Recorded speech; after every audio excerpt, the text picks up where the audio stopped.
আরব মঞ্চের মুখপাত্র ওসমান হাদির মৃত্যুকে ঘিরে বিশ্বের বেশ কয়েকটি দেশে ভারতের দূতাবাসের সামনে বিক্ষোভের ডাক দিয়েছেন খালিস্তানপন্থী নেতা গুরপাওয়ান্ত সিং পান্নুন।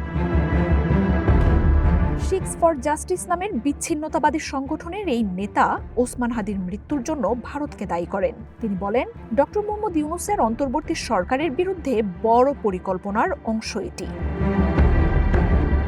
বাংলাদেশের ছাত্রনেতা হত্যা সহ এসব ষড়যন্ত্র পরিকল্পনা বিশ্বের সামনে আনার ঘোষণা দেন পান্নুন। বিভিন্ন দেশে থাকা ভারতীয় দূতাবাসগুলোকে গোয়েন্দা সংস্থা রয়ের কার্যালয় হিসেবে জানিয়ে সেগুলো লকডাউনের ডাকও দেন তিনি।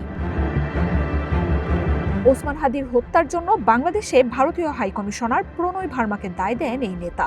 দূতাবাসগুলো থেকেই নজরদারি, হত্যা, ষড়যন্ত্র করা হয় দাবি করে আগামীকাল বুধবার Dhaka, Islamabad, Melbourne, London, Milan, Toronto, Washington ডিসিতে ভারতীয় দূতাবাস লকডাউনের ডাক দেন তিনি। এর মাধ্যমে বাংলাদেশের ছাত্রনেতা হত্যা ও অন্তর্বর্তী সরকারকে উৎখাত করার ভারতীয় ষড়যন্ত্র আন্তর্জাতিক সম্প্রদায়ের সামনে আনার ঘোষণা দেন খালিস্তানপন্থী এই নেতা। মার্জিয়া উপমা, ওয়ান ইন্টারন্যাশনাল ডেস্ক।